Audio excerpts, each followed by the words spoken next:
Mesdames et messieurs, bonjour, soyez les bienvenus pour cette nouvelle édition de notre journal de 15 heures au sommaire de l'actualité. À la une dans l'actualité nationale, les élèves reprennent le chemin de l'école suite au communiqué du ministère de l'Éducation et de la Formation nationale sur la calendrier de la rentrée scolaire 2022-2023. Et enfin dans l'actualité internationale, au Nigeria, une application technologique alerte sur le changement climatique. Eh bien, c'était les titres. Merci si vous nous rejoignez. Eh bien, suite au communiqué du ministère de l'Éducation nationale et de la formation professionnelle sur le calendrier de la rentrée scolaire 2022-2023, la rentrée scolaire de cette année à enseignement fondamental a eu lieu ce matin sur l'ensemble du territoire national. Au total, c'est plus de 132 000 élèves qui ont repris les bancs des écoles fondamentales, les petits écoliers de l'enseignement fondamental, qui, comme à l'accoutumée, sont les premiers à reprendre le chemin de l'école. Ils seront suivis par les élèves de l'enseignement secondaire, général, technique et professionnel qui regagneront à leur tour la salle de classe. Rappelons qu'accompagnés de leurs parents avec leurs habits neufs, les enfants n'étaient pas en reste. Filles et garçons affichaient des sourires radieux sous bonne escorte parentale, rappelons-le. Nos chères petites têtes bouclées ont pris d'assaut les salles des classes pour enfin débuter leur année scolaire avec leurs professeurs respectifs. Il est à souligner qu'une délégation du ministère de l'Éducation nationale a effectué une tournée pour un constat de visu des conditions des rentrées scolaires de cette année. La délégation a été accueillie, accompagnée par les administratifs et chaque établissement scolaire. Eh bien, voici les quelques images que notre équipe de la radio-télévision de Djibouti a pu filmer.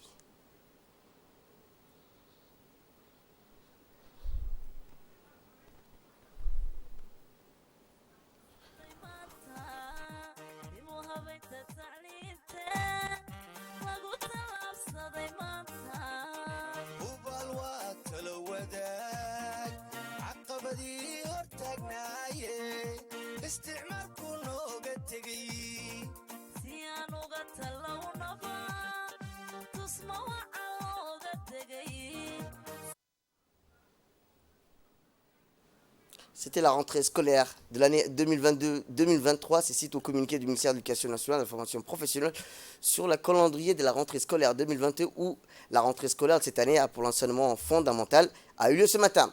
Autre actualité dans ce 15 heures, c'est aussi le président de l'Assemblée nationale, M. Mohamed Ali Mohamed, a reçu ce matin la nouvelle ambassadrice de la République du Soudan à Djibouti, Mme Rahma Saleh Helobeb. Le président de l'Assemblée nationale a souhaité la bienvenue à la diplomate soudanaise avant de passer en revue les bases de la relation bilatérale entre les deux pays et les perspectives de renforcement des liens d'amitié et de coopération, notamment à travers le groupe d'amitié parlementaire et les institutions régionales telles que l'IGAD ou l'UAP. Le président de l'Assemblée nationale a souhaité la bienvenue à Djibouti à Rahma Saleh Helobeb et elle a assuré sa disponibilité dans l'accomplissement de sa mission. L'ambassadrice s'est dit honorée de rencontrer, a-t-elle dit, le président du Parlement et la remercie pour l'accueil chaleureux. Direction Arta où des pluies dévastatrices ont abattu au sud-est de la région d'Arta. Après les fortes pluies tombées le week-end aux alentours du Grand Bara, toutes les zones sud de la région d'Arta et les cumuls les plus importants et les relevés de la journée. Rappelons que dans la journée d'hier, de nombreux cours d'eau sont crus. La route nationale numéro 1 a été bloquée au niveau de Wea. L'oued de Wea est assorti de son lit. Des inondations spectaculaires ont inondé quelques infrastructures côtières du village. L'inondation passait par-dessus le pont du 20 mètres de la longueur. Pour la première fois depuis la construction du pont route de Wea, la route est quant à elle était fermée puisque l'eau a passé par-dessus le pont et les automobilistes se trouvaient coincés dans le fil d'attente moins d'une heure. Notre correspondant a affirmé qu'un jeune garçon de 18 ans a été emporté par les eaux et reste jusqu'à présent porté disparu. Plusieurs unités issues de la garde-côte, la gendarmerie nationale et des forces armées ont été mobilisées pour retrouver le corps de ces jeunes garçons emportés par les inondations.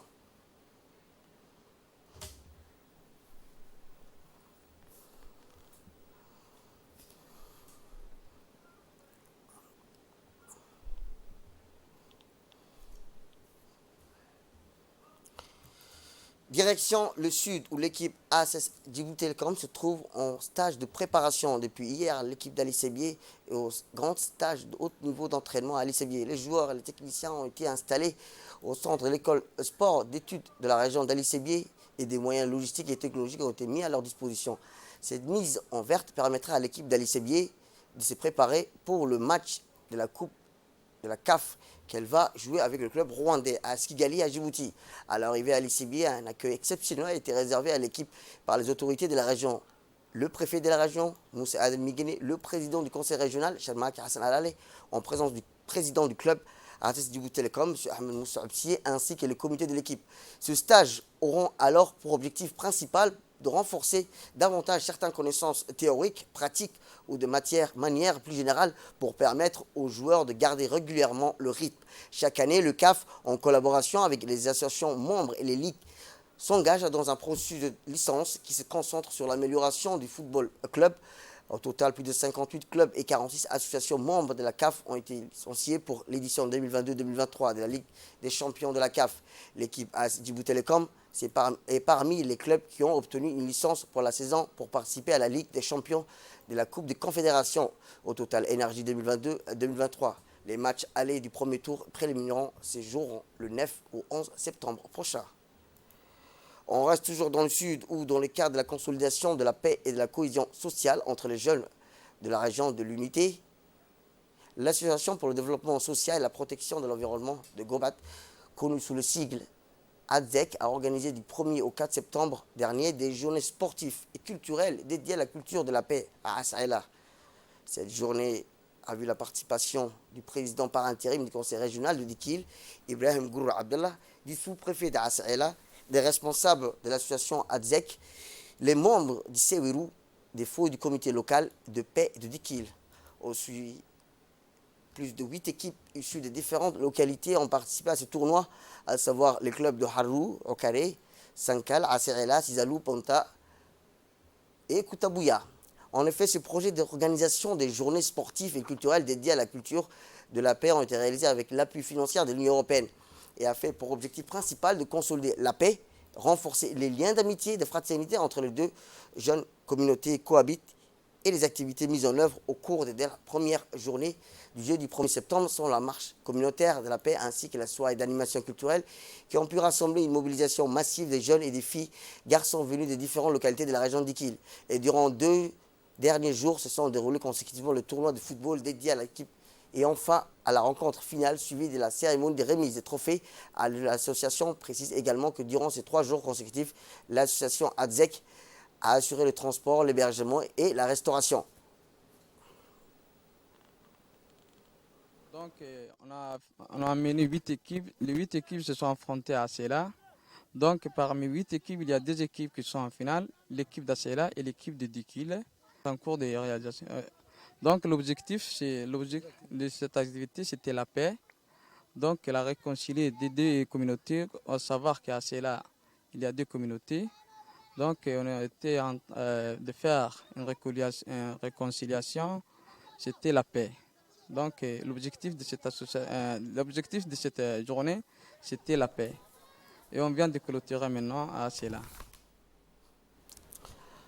On reste toujours dans le domaine sportif où après un mois de préparation en Tanzanie pour préparer les matchs pré-qualification pour la Ligue des champions d'Afrique de la nouvelle saison du championnat national de Djibouti, l'équipe d'Arta Solar 7 est venue dans la capitale ce matin vers 11h. L'objectif de ce déplacement a permis de renforcer les efforts pour améliorer l'image du football local en allant le plus loin possible dans la Ligue des champions nationaux et celle d'Afrique.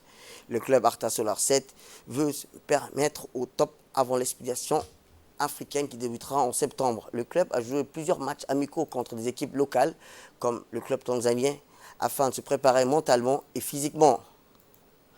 Il faut noter que l'équipe a acquis de nouveaux talents comme l'arrivée du joueur vétéran Salomon Kalou. L'attaquant a porté les couleurs du club néerlandais, le Feyenoord, le grand club du Premier League Chelsea ou le club français Lille ou Hertha au Bundesliga. Arta Solarset, Kalou rejoindra l'ancien milieu de terrain d'Arsenal et de Barcelone, Alexander Song, l'ancien gardien du Cameroun, Idrissa Carlo, ou Kameni, ou Diafra Sakho, Alain Traoré, ou Dani Lankou, ou Kalou devront apporter sa grande expérience à l'équipe, notamment dans les matchs continentaux. Comme je vous disais, le club Arta Solarset, au terme de l'année 2020-2022, a remporté la double Coupe Championnat, une véritable consécration pour préparer sa future participation à la Ligue des champions africains. Nous avons passé 5 semaines en Tanzanie, en préparation. Au départ, on avait un groupe d'une vingtaine de joueurs et puis les internationaux ont été faire le match du Soudan. La préparation s'est bien passée, on était dans de bonnes conditions.